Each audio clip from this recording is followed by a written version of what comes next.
Welcome back to Economic Outlook. In my previous entry, I discussed individual production histories for a number of the world's most important oil producers. These countries range from liberal democracies to authoritarian regimes, and each are in different stages of productive capacity and oil depletion. In this section, I will apply linearization analysis to each of the countries I discussed previously.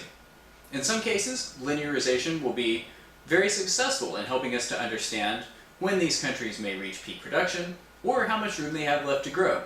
In other cases, the model is less successful, and I'll explain why. Overall, an examination of individual linearization analysis results will give us the context we need to look at the world's production, apply linearization there, and then make some predictions about where we may be headed in the future. We'll begin our look at linearization analysis of individual countries by examining Norway. The depletion of Norway's oil resources offers a textbook set of conditions which are especially conducive to linearization analysis. The first condition is that production history is stable without major interruptions, and you see that here in the graph. And second, the country has to employ efficient extraction technology. As we discussed, since Norway discovered its oil in the 1970s, it employed the most efficient technology at an extremely rapid pace.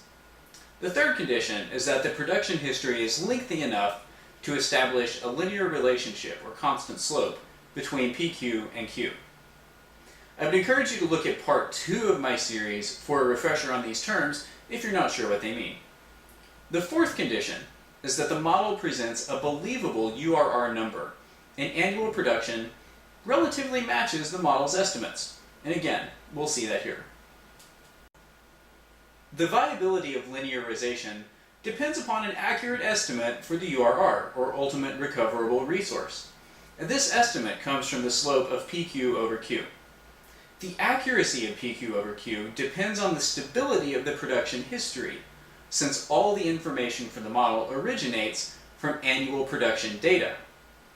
For linearization, accurate production means consistent output.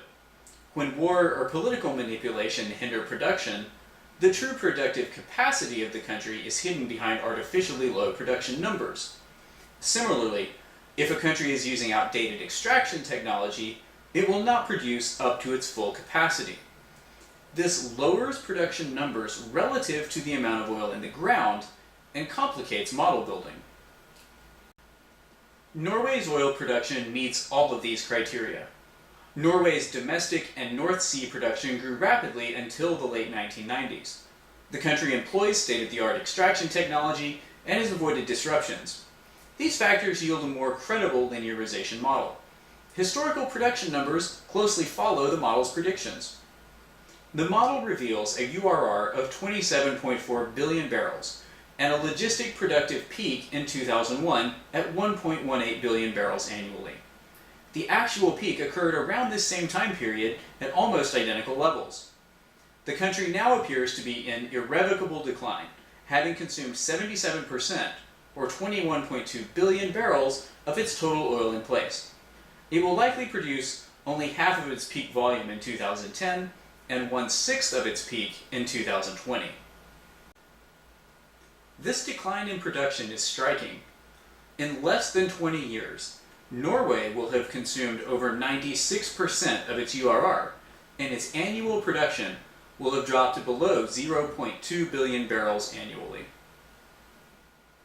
The next country I want to examine is the United Kingdom. It appears that the UK and Norway share a similar production history because they both discovered oil around the same time in the North Sea. However, Norway is a much better candidate for linearization than the United Kingdom. Now here, I'll try to explain why. The United Kingdom has seen more variable production over its history. The reason for this isn't political upheaval or extraction technology. In fact, it was a disaster. The Piper Alpha accident killed over 167 people, hampered production, and prompted the British government to enact new safety measures after an explosion and fire destroyed a North Sea oil rig.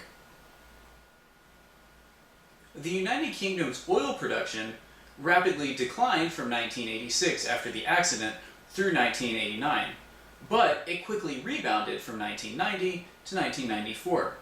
Now, the cumulative effect of all of these production history discrepancies is that in an ideal state, the United Kingdom would have produced more oil in its production history than it actually has. This ends up lowering the model's URR artificially.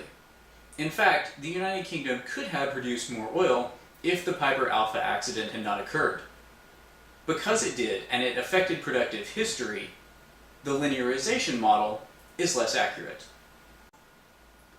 Although British production figures make for imperfect data, it is still possible to create a linearization model and draw some general conclusions. Production peaked at around 1 billion barrels annually in 1999. This is later than the logistic prediction because of production decreases in the late 1980s after the accident.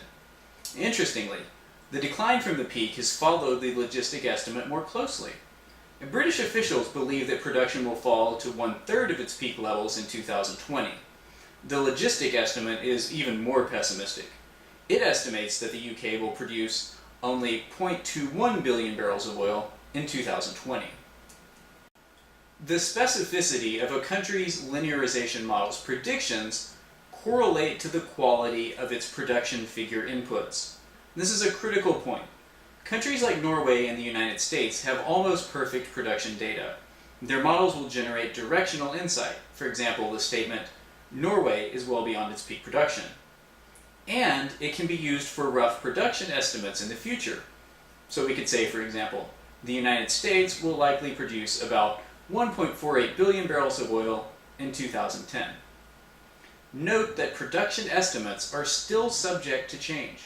New discoveries, improving technology, and changing economic conditions can cause URR numbers to increase as the economic viability of oil extraction projects change. All of these factors should be included with any linearization analysis to justify more specific production estimates.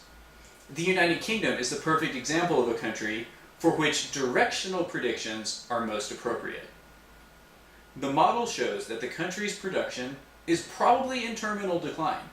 However, it would be risky to make specific production estimates because the historical production data is less robust.